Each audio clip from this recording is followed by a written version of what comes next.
Welcome back to this month's Learning with Loden. October is always in Nixa Schools our cybersecurity month, and we have a wide variety of trainings for our staff and members and employees, but then also we have several things behind the scenes that we work on during the year with our children as far as cybersecurity that's embedded into our curriculum through digital citizenship.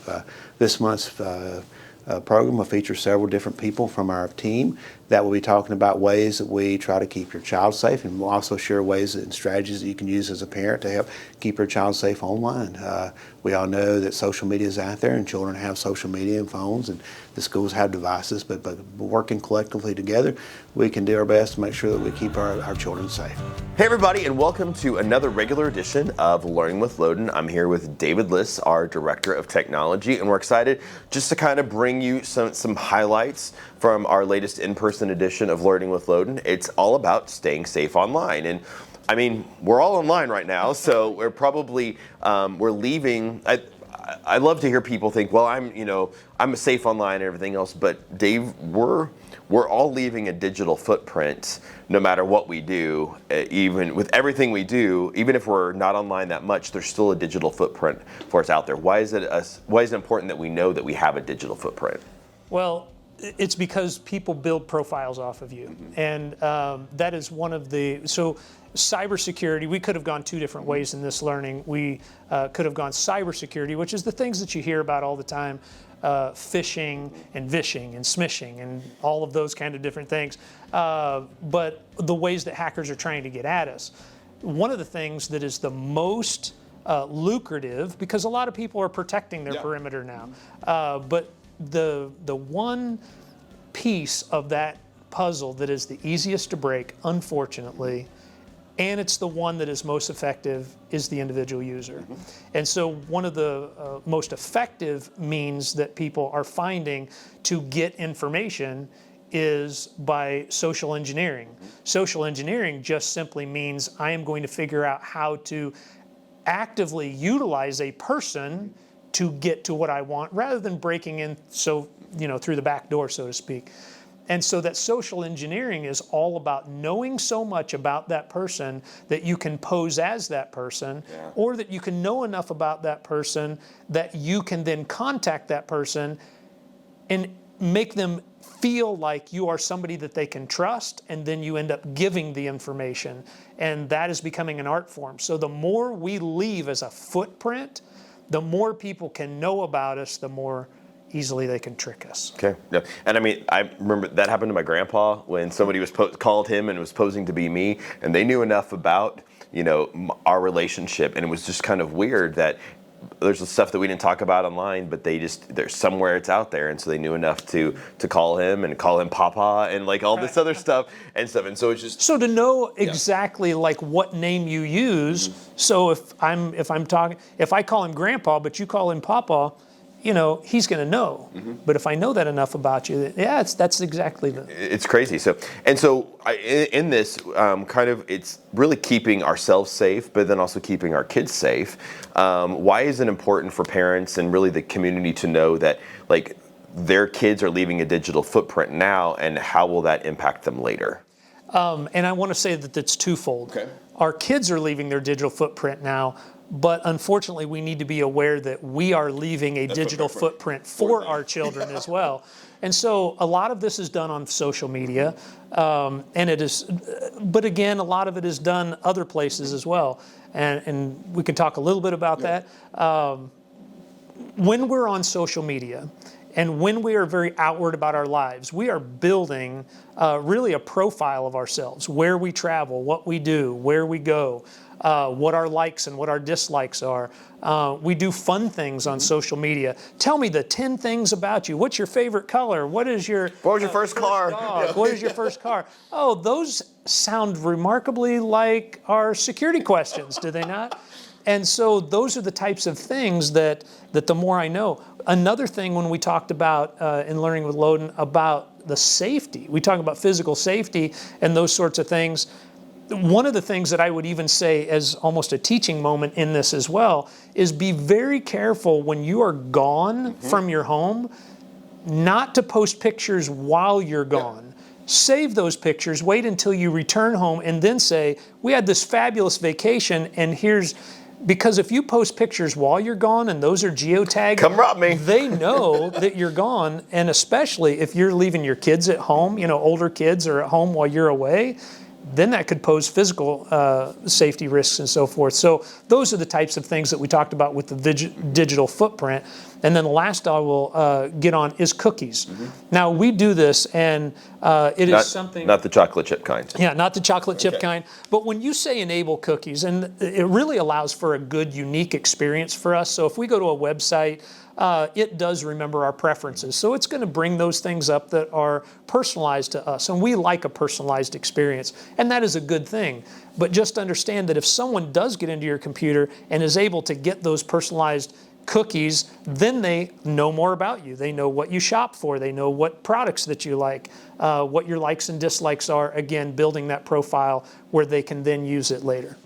So from, I guess, a parent standpoint then too, is a lot of times we don't realize that digital profile that our kids have until they get maybe like older in high school. They start applying for jobs. They start doing college. I know you've talked about too, just the more we put out about the kids, the more like accessible maybe their social security number is. And so there could be this situation where the kid has a whole bunch of credit cards because someone's posing as them out there, and you don't know it until you get 16, 17 and start applying for different things. Right. And that's when it flags. So it's just about being aware that what you put out about your kid, you're really excited to have your baby and you put all that stuff out there, but it's really important to know that information can be used for a long period of time. Two areas that I would go into when it comes to children.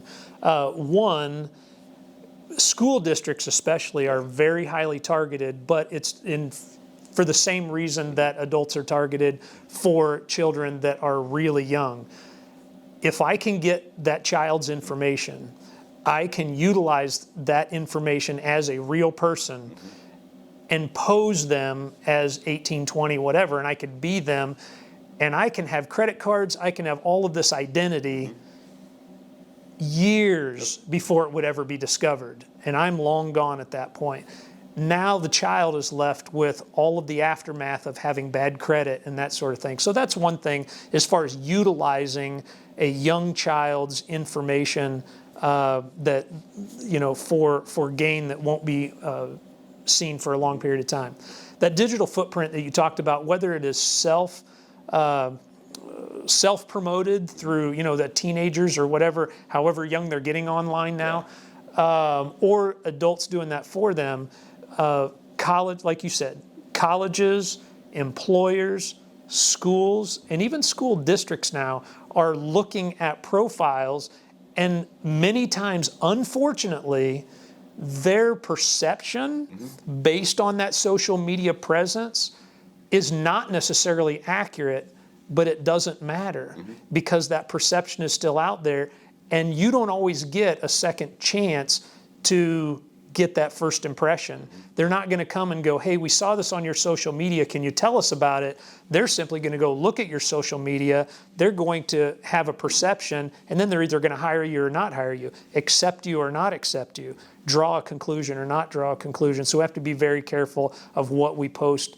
And in the event that you do have something that is negative, you either need to go out there and delete it, do your best to get rid of it, or be upfront with an employer or a college or whatever and say, listen, I know I had this, it was a bad time, shouldn't have done that, but I want you to know that it was there, and that's not how I am anymore. And so you can actually use that to your benefit to start a conversation. And a great conversation to have with our students who are on social media once they have the cell phone or whatever else is, realizing that, kids are going to exchange photos. They're going to maybe post inappropriate things or share that with somebody else. They need to be really careful because just because they delete it doesn't mean it goes away.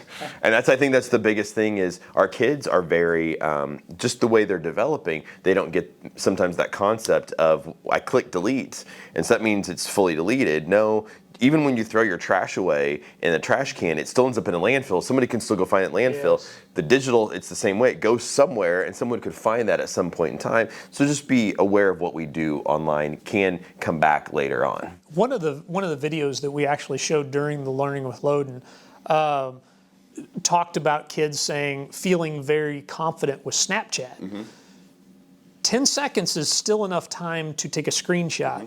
And so even though you might send something out on Snapchat, all it needs to be done is screenshotted. You may have deleted something, but someone else may have screenshotted it. And once it's been screenshotted, you don't have control over it anymore. Yeah. So yeah, don't be caught up with, Don't think just it disappears or just Yes. like I have it locked false down. perception. The false perception, yeah. Oh, like I only sent it to 5 people and it was only on for 5 seconds. Well, you can screen record, or there's a lot of opportunities there for that. So One last thing that I would bring up is just the different kind of apps that you use, and I'm gonna say something that isn't gonna be popular, but and that's TikTok. Yeah. TikTok is definitely one of those apps, and there's many apps like this that actually profile you based on what you watch. Well, obviously, if I'm out there and I'm watching, I love to watch fails. I'm just going to tell you. Why do I like to watch other people get hurt? I don't know, but I'll watch fails. But then what YouTube does is YouTube brings back and it says, I'm going to bring you fail videos because I know that you watch that. The thing is with TikTok and those types of things is it not only profiles to give you what you want, but then it's also basing all of its inferences on what you watch as to what kind of person you are. That is going to other countries. That it's in their end user license agreement that they have the ability to utilize those algorithms for their business purposes. So in their end user license agreement, it says in there that they can utilize those demographic inferences for their business purposes. And what can happen is then that information then has an inaccurate profile of who or what you are. I mean, it may be accurate, but they are drawing that off of inferences, and that's a sticky road to go down. Well, and I'll even say that just with just our general behaviors online as a consumer of information, we need to make sure that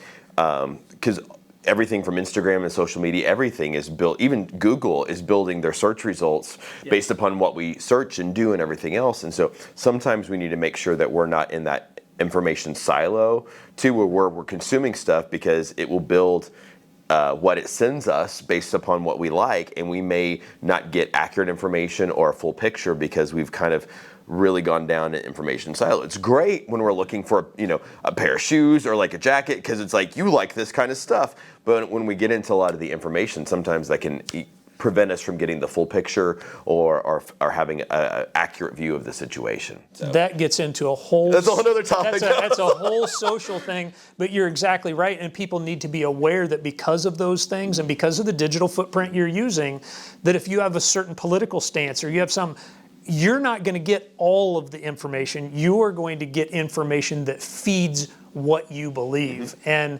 then we can get very polarized. We've seen that happen, and so we have to be very just careful. Be aware. Yes. Yeah, be aware. I think be aware of what your digital footprint says about you, what information you're going to get based upon that, and how that can impact the information received, what other people think about you, your security level. There's just the whole thing. It's just be awareness. We're in a digital world, so we can't prevent it from happening, but we can manage it. So Dave, I mean, this has really been great. I really appreciate you stopping by and just kind of giving us a summary of kind of how we can be safe online, and we really thank you for being here, and we want to thank you for tuning in for another edition of Learning with Loden. We'll see you next time.